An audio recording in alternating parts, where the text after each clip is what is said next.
You're listening to Inspire Change, a broadcast that strives to educate, motivate, and empower men to challenge traditions of masculinity.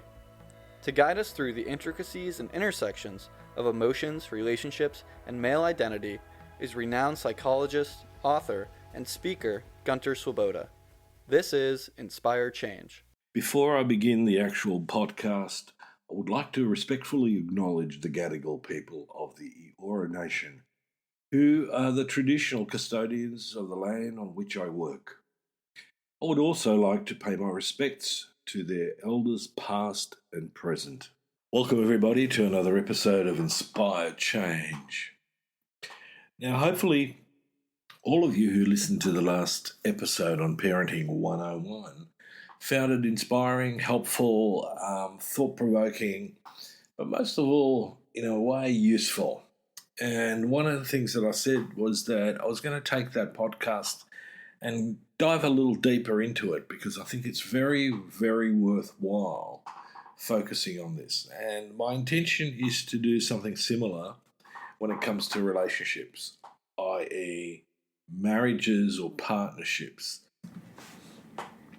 So in this particular episode, which I quaintly called Parenting 102, I want to talk about another framework in which to think about how we tend to parent. And I think it's a really effective one, it's very useful, and it builds on what I said in the last session. So this is especially about the idea of disciplining a child, okay? And so when we talk about parenting styles, we fundamentally talk about three styles of parenting. So I'm going to go from the loosest to the most rigid, and that is we talk about permissive parenting and aggressive parenting on the far outer end of that sort of spectrum or pendulum, actually. And what we're looking to do in terms of effectiveness is head towards the center, which is about being assertive. Okay, now some people talk about permissive as being laissez-faire. And so what's the difference between these three parenting styles? Well, firstly, it's the amount and kind of structure that the family has in place and the kind of discipline it imposes on its members, talking about children. Now, as I said, this is a bit like a pendulum, and that is that these approaches exist on an arc. And it's organised from the loosest organisation to the most rigid. And to be realistic, fundamentally most families, most parents parent in a blend of all those three stages. Okay, so let me dive a little bit deeper. What are we talking about? So let me talk about the sort of permissive style, the loosest style. And in this particular parenting style, there's a number of things that I see that don't make it very, very useful. So imagine you've got, your 7 or 8 year old, and the kid's messy. Most kids are messy. Most kids are opportunistic. They sort of take things as they come. They're not really heavily into structure and organising. That's stuff that they need to learn, especially around 7 and 8. And so in the permissive parenting style, I'm going to be sort of loose and fluffy. There's stuff all over the place. I guess you must have been, tied up with what you were doing. And, in order to get it out of the way, I'll do it for you. Now, that can come out in all sorts of different ways. And in particular, in a lot of permissive parenting families, that I'll do it for you comes at a peak of desperation. So what are we seeing here? Well, the style is quite nurturing. It's sort of, caring and loving, but there's not enough structure in this. And firstly and foremost, the child actually doesn't get to respond to what the parent is actually looking for the child to do. And so there's no accountability. There's no responsibility that's brought into place. So if you want to check out your own parenting style and you're a little bit concerned about, that you might just fit into this, let me give you a couple pointers. Firstly, you may have expectations that are completely inconsistent with either the child's development or age. And it's inconsistent across situations, okay? And in that style, the child is able to basically dodge any form of discipline. And if there is discipline, it's often out of context. It's either too little or too much. One of the things that we also do in that context as a parent is I get flustered a lot. Or sometimes I pretend to be flustered, thinking that that's going to get the child going. Lesson number one here is no matter how much you act or are flustered, the kid's going to ignore it. The other thing is in your communication style, you are unclear and or indirect. So in other words, you don't spend enough time making the communication succinct for that child to pick up on what the core issue is. The other part of it is, do you often feel like you're a bit of a martyr or a victim in the relationship with your child? Are you worrying about being liked by your child? I mean, one of the big lessons in parenting is that if you're expecting to be happy in your relationship with your child all the time, you've got a reality check coming, because no matter how good you are as a parent, that isn't going to happen. Also, no matter how good your child is, it's not going to happen. Okay? So there's a couple of serious consequences in using a permissive parenting style. Firstly, kid gets zero respect for you because you're actually not respecting yourself and your boundaries in your relationship with that child. As I've already mentioned, the kid doesn't learn any accountability for their behaviour. They're not expected to be responsible. There's also no limits in this exchange. And the other part of it, and this is often, it's an interesting concept because a lot of times we shirk away from the idea of power. But in parenting, the position of power is actually quite important. And it's not just about power, it's about being empowered as well. And a lot of kids in a permissive parenting household just have too much power about, what's going on. Power, for example, about when a couple has separated, about whether the separated parents can see somebody else. A 10-year-old should not determine whether you've started dating or not.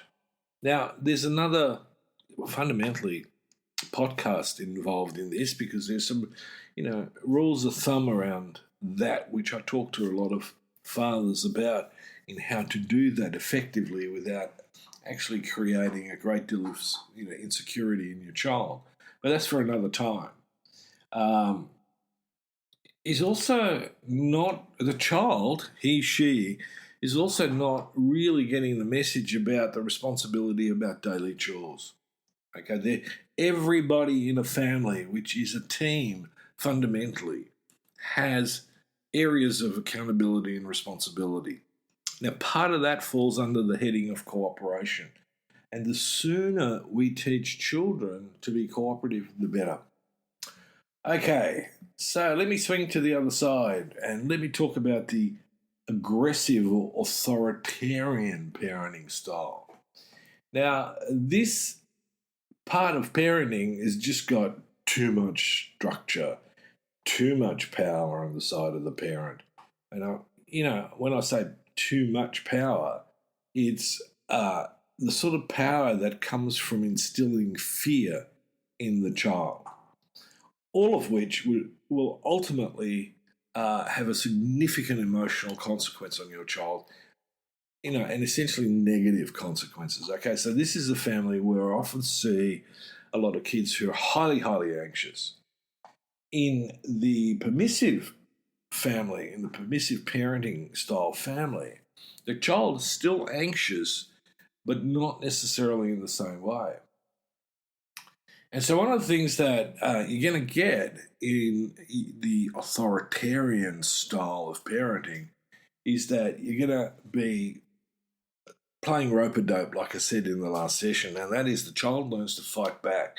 So, you're going to be embedded in a whole range of power struggles. One of the other things that comes along is with this particular style is an exaggerated level of criticism. So things like accusing the kid that they've got bad intentions, that they're bad, evil, whatever it is. And a lot of parents at the time, when it comes out of their mouth, later on go, "Oh, I should have said that. That's really bad." Now, the further you are embedded in being an authoritarian, the less likely you are going to feel bad about how you've managed your child, because you're going to rationalise it. You're going to have a cognitive bias that I need to do this in order to create a child that's going to fit into society and that is going to be successful. Well, they might be successful, but they're also going to be highly emotionally conflicted. And they're going to be either anxious or avoidant in their relationship with you. Another part of this is never giving credit to your child's ideas or thoughts. Now, sometimes we've got to bite the bullet and go, well, in my head, I'm thinking, oh, this is not a good idea, but I'm not necessarily going to say that to the child directly, i.e., I think your idea sucks. What I'm going to say to the child is, well, have you really thought that through? What might be some of the consequences in that idea? How did you come to that conclusion? So we're using a little bit of Socratic dialogue when we're trying to offset the aggressive style. The other one that's a biggie in the authoritarian or aggressive parenting style is doling out harsh disciplines, stuff that's way beyond what the actual offence is worth. Also, not explaining to the child what the real expectations are here, and just having too many rules and strict ones. I worked once with a woman who was 20, and she had never been allowed to date. She had never been out on her own without, the strictest guidelines about where she could go, who she could go with, and so on. Now, she had very deliberately gotten herself a job that led to her being completely independent in a very short period of time. And the parents thought that she must be mentally ill. Now, I'm not exaggerating, this is exactly what went down the line. Now, some cultures are more susceptible to this than others. Okay. What are the results of this particular parenting style? Well, obviously, self-esteem is going to be a real issue for the kid because they don't necessarily get a chance to test themselves. They certainly don't feel understood or supported. And any form of attachment between parent and child are weakened and, in fact, are probably traumatic. So who's that child going to turn to if there's some challenges and some difficulties? So one of the things that we see in family therapy and in research and in counselling is that children from these families are often either overtly or overly submissive or they're seriously rebellious. And so as a therapist, one of the things that I do is I gauge what the potential parenting style might be through the behaviour of the child. Okay, let's go to the middle path. Let's talk about the assertive style, the authoritative style of parenting. So let me go back to the 8-year-old who's left everything lying around throughout the house, and I've asked that child to pick it up. So I might go, look, you still haven't put away all those things I asked you to do. And it bothers me that I can't count on you to take care of your things, and I can't, really let you off with not learning how to do that. I'd be doing you a disservice as a dad or as a mum. So one of the things that you and I are going to do is we're going to work out a time and a place for you to put these things away. And so until you and I have got that together, I'm going to put in some consequences about that. Now, I'll leave that open because quite often I might just go, look, you can't watch your favourite show, or, you won't be able to get, part of your pocket money, because part of the pocket money might be about, participating and cooperating within in the family. So, in that approach, one of the things I am going to be open to is to listen and yet at the same time hold tight onto the position that I take. And the child, either overtly or covertly, will learn that there are certain limits that are not negotiable. One of the things that I do constantly see is parents who give in to the incessant demands of a child's desires. So, what would you like for dinner? Charles goes, I don't know. Well, how about I make chicken? No, don't like chicken. Hate chicken. Oh, okay. Well, what about some eggs and some toast? No, don't like eggs, don't like toast. And so, the parent suddenly finds them in this quicksand. It doesn't matter what they put on, and put up for dinner. It just gets shot down. Now, there's a permutation on this which is even worse, and that is when you've cooked something for the child, you put it on the table, kid turns its nose up on what's on the table. Dad goes, well, what would you like? Oh, I wouldn't mind a chicken sandwich. Dad goes off, makes a chicken sandwich, and the kid goes, no, I don't like that either. One of the things that I often sort of talk about is you don't negotiate with tiny terrorists. You give them two choices, if that. And in the kitchen, fundamentally, one of the things that's really, really helpful is this is what's on the menu. Now, as a assertive parent, I'm going to know what's really going to get up the kid's nose and what are they more likely to eat. And I'm not going to try to force them into eating something that they completely and utterly detest. I still don't like celery. End of story. No matter how much you coat it in dressing or what, I can sniff it a mile away and I don't like it, and I generally try and avoid it. Sometimes being polite means I'm going to sort of eat around it, but I very rarely actually eat the celery. So I give the same respect to my kid. The other thing that's particularly good, and these are clues that you're using assertive parenting styles, is you're persistent. Remember what I said, it's about persistence. And you stick to that until your requests are followed. You're also going to be using open communication with the child, so you're going to listen and empathise with the child. And rather than giving lectures, you're going to give brief reasons. And you're going to refuse as well when there's something that's not reasonable or inappropriate in the moment.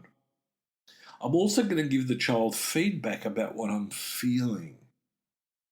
Right? So, when they do something and I get upset, I can say to the child, look, when you did this, this is how I felt because. Okay, it's not just, bah, and the child's got to guess what you're feeling or why you might be angry or upset. The other consequence in this context, in this parent-child dynamics, is the child clearly understands that you are the parent, you're the adult in charge. And in that context, I don't blame my kid for anything, really, other than I help them to become responsible and to take ownership. And in this instance, I'm also going to start to establish rules that are flexible according to their age. So when you're 15, you don't need to go to bed at 7:30. I often find that a lot of parents struggle with adapting rules. Now, this gets tricky if you've got two, three, or four children or more, right? Because there's always, the oldest one has certain, flexibilities, and the next one down wants to fit in with those, and then it goes down the line. So suddenly you find that in order to keep this reasonable, the oldest child's still going to bed early, whilst the youngest one is sort of just maybe running a free-for-all line. So part of being the oldest member of the siblings is I get certain privileges that are according to my age. I mean, once I get my L plates, that doesn't mean my 15-year-old brother can take my L plates and go for a drive with mum and dad. It's just not reasonable. So this is really, really important, and some of the really top results out of using an assertive or an authoritative parent style is that we've got a healthy balance of nurturing the child and structure. And we're communicating to that child that they're lovable, but sometimes their behaviour is out of line. I need to be critical of the behaviour, not them. The other thing I want to focus on in that context is that I want to give my kid the message that they're capable. I don't buy I can't do it. Well, let's see. Let's give it a try.